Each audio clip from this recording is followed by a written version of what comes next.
Are you afraid of zombies? Are you afraid of never truly being able to pass on and instead being forced to roam this earth as a husk of what you once were, not being able to die, not being able to think, and not even being able to control your actions? I was when I was a kid when I first discovered what zombies were. It was actually when I was playing a video game with my dad.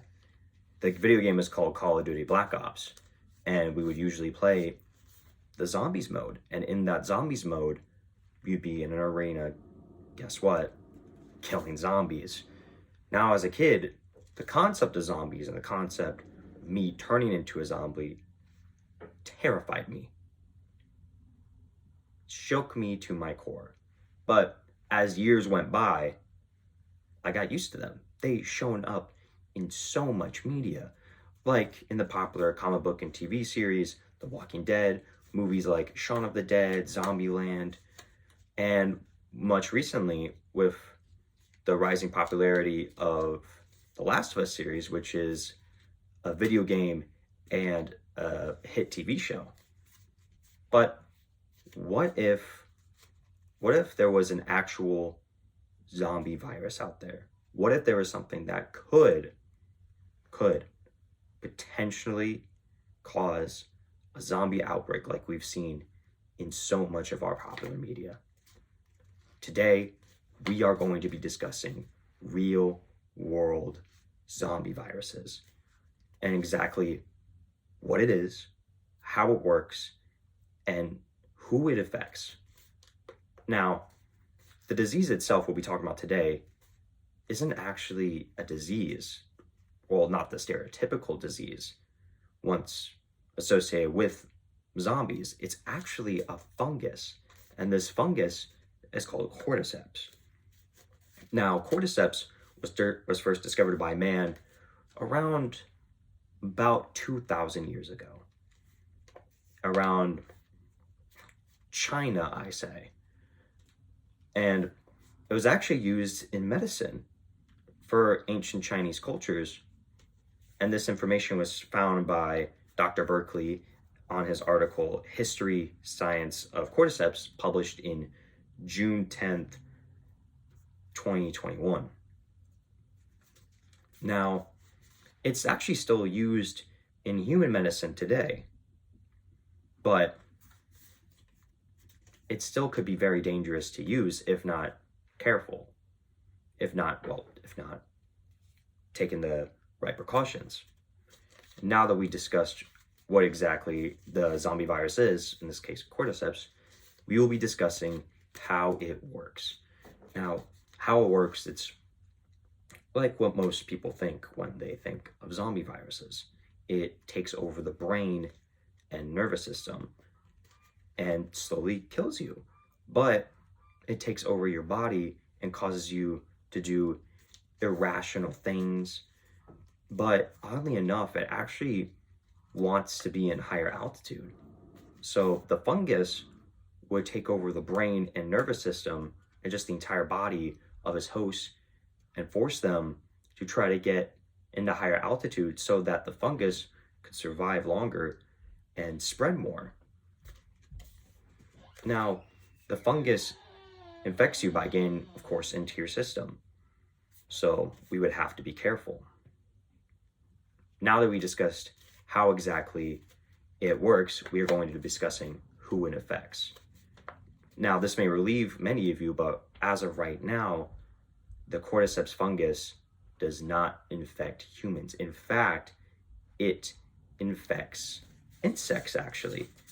It infects bugs like beetles, butterflies, worms, ants, spiders. A lot of sources say the first two insects that pop up when you ask, oh, what insects do cordyceps infect? It's usually ants and spiders, but it could affect all kinds of insects.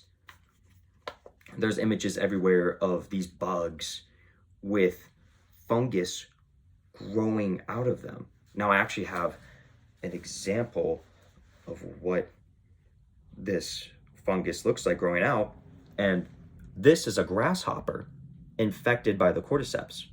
Now, as you can see, the cordyceps are growing out of the fungus. Well, the cordyceps is the fungus, but it's growing out of the bug, infecting it.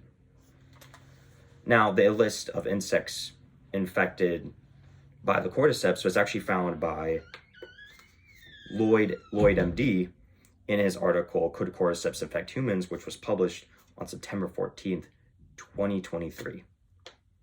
Now, I know what you're probably asking yourselves, Cody, why can't it infect us? Well, it's actually because of our high body temperatures. Our body temperatures are so much higher than that of bugs that it would just die. So that's the reasoning why it can't affect humans. Well, now today we have learned exactly what the fungus is, well, what the zombie disease is, which is the fungus cordyceps, how exactly it works, which it affects the nervous system and brain. It causes them to be irrational and get to higher altitudes so it could spread more. And we learned who it affects, that being mostly insects. But there's people nowadays experimenting with this fungus in very irresponsible ways on social media platforms to gain clout. Like, there's this guy on TikTok who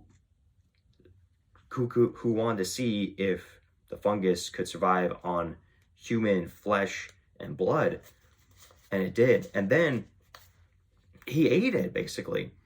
Now, I know that's not inherently dangerous, but it could be. We have to be careful. We have to make sure that nothing bad could happen and take the proper precautions. Because the only thing stopping the fungus is our body temperature. And with global warming making the earth hotter, the fungus could evolve and being used to hotter temperatures and soon being used to our temperatures, and could potentially infect us like zombies. So if we as a species are not careful with this zombie virus, or the zombie fungus, I should say, we could end up having a zombie virus basically on our hands. Now, I'm sure this wouldn't happen. I'm sure little Cody's worst fear from Call of Duty won't come to pass. But it's something we should be aware of and that we need to take precautions with. Now, knowing all this, I want to ask you again, are you afraid of zombies?